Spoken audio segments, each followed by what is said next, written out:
ایک روزہ رمضان کا کبھی سوچا رمضان کا مطلب کیا ہے؟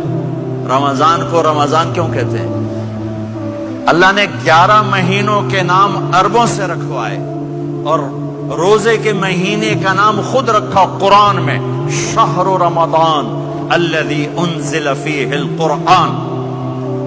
محرم، صفر، ربیع الاول، ربیع الثانی، جمادی الاولی، جمادی الثانی، رجب، شعبان، شوال، ذوالقعدہ، ذوالحج، یہ عربوں نے نام رکھا اور رمضان پہلے سے رکھا جا چکا تھا، عربوں سے رکھوایا۔ رمضان کے لفظ اور روزے میں کیا جوڑ ہے؟ رمضان کہتے ہیں جل جانا، جل جانا، جل جانا۔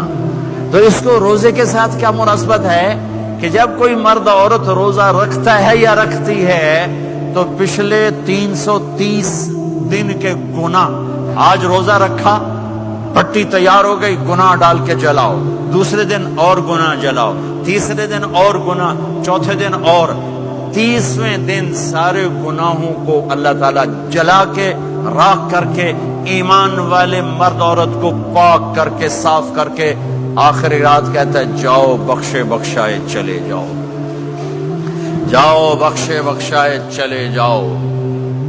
تو میرا نبی تو 2 کھجور پہ روزہ رکھتے تھے۔ اور ایک بڑا خوبصورت واقعہ ہے رمضان کا، کہیں سے بکرے کی سری پکی ہوئی آ گئی تو اب بڑے شوق سے کھا رہے تھے، اور ساتھ ارباز بن ساریہ بھی تھے، حضرت علی بھی تھے اور حضرت مقداد بھی تھے، 3-4 آدمی سری کھا رہے تھے۔ بلال رضی اللہ عنہ آئے کہ یا رسول اللہ سحری کا ٹائم ختم ہو گیا ہے، میں اذان دینے جا رہا ہوں، آپ کھانا پینا بند فرما دیں۔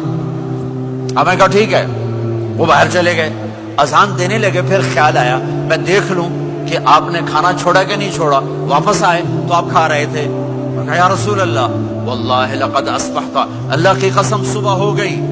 آپ نے ہاتھ پیچھے کر لیا، کہا ارے بلال نہیں ہوئی تھی، نہیں ہوئی تھی، تیرے قسم کھانے پر اللہ نے پہلے نکال دیا اس کو کہ تیری قسم جھوٹی نہ پڑے۔ حضرت علی نے فرمایا اگر بلال قسم نہ اٹھاتے تو جب تک میرے نبی کھاتے رہتے اللہ صبح کو پیچھے ہٹاتے جاتے۔ دیگ پک رہی تھی، ابو عبیدہ رضی اللہ عنہ بن جراح وہ دیگ پکا رہے تھے، بکرا۔ آپ نے کہا ابو عبید یہ مجھے بکرے کی دستی پکڑانا، اگلے بازو، آپ کو اگلے بازو کا گوشت پسند تھا، گردن کا گوشت پسند تھا، یہ کمر کے پٹھ کا گوشت آپ کو پسند تھا، دودھ پسند تھا، برنی کھجور پسند تھی، عجوا کھجور پسند تھی، تازہ روٹی پسند تھی۔ آپ یا تازہ کھاتے تھے یا فاقہ، توڑی طرح نہیں 8 دن پکا کے فریڈ ٹھوک دے ہو تو کٹ کے گرم کیتی رکھو تو کھاتی رکھو، یا آپ تازہ کھاتے تھے یا فاقہ فرماتے تھے۔ ایک دفعہ فتح مکہ پر ام ہانی کے گھر آپ نے باسی روٹی کھائی، ورنہ آپ نے ہمیشہ تازہ یا فاقہ، یا تازہ یا فاقہ، کبھی جس کھانے پہ رات گزر جاتی اسے نہیں کھاتے تھے۔ تسی ماشاءاللہ 8 راتوں جو کھدی جاندے۔ ہاں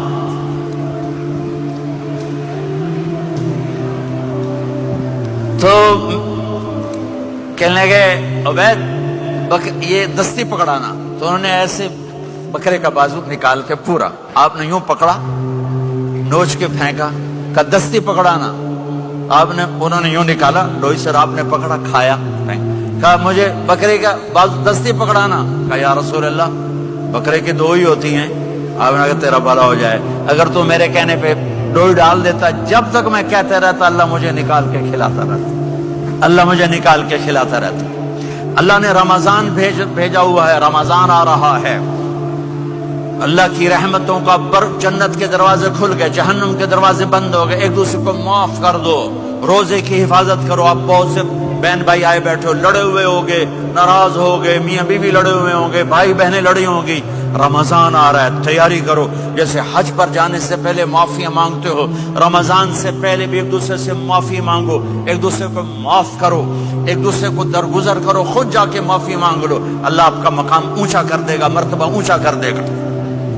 آخری رات اللہ تعالیٰ فرماتے ہیں جاؤ تمہارے رات کی قیام اور دن کے روزے کے بدلے تمہیں سب کو معاف کر دیا، مانگو۔ اور ایک رات اللہ نے شب قدر بنائی، جو 1000 راتوں کے برابر کر دی.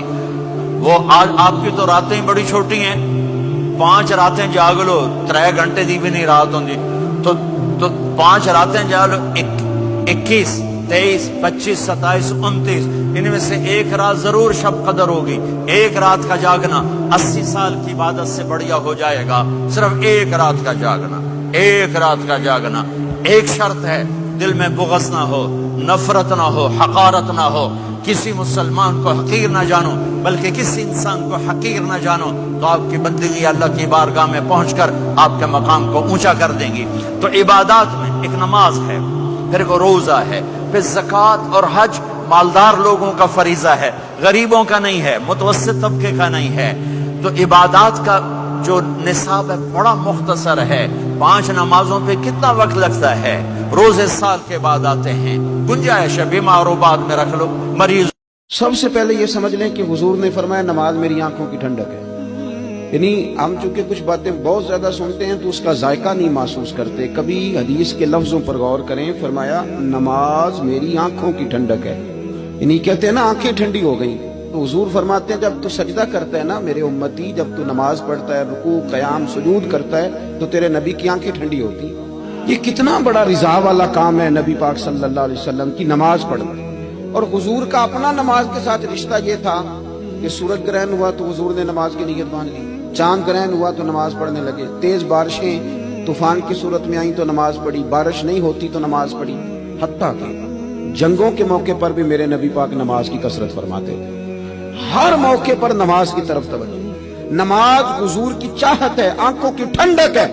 وہ کس طرح کا امتی ہے جو یہ نہ چاہے گا کہ میرے نبی کی آنکھیں ٹھنڈی ہوں. آپ نماز پڑھیں, نماز میں آپ مسلمان کوئی لاوارث ہے کہ ٹینشن لے. رب رسول کے ماننے والے بھی پریشان ہوا کرتے ہیں. وہ ہم اس رب کے ماننے والے ہیں جو کہتا ہے کہ تم حد میں نہ پریشان ہونا کہ سویرے ملے گا تو شام کو نہیں ملے گا معاذ اللہ, اور شام کو تمہیں دیکھا جائے گا تو صبح نہ دیکھا جائے گا. تم اس کریم کے ماننے والے ہو جسے نہ اونگ آتی ہے نہ نیند آتی ہے.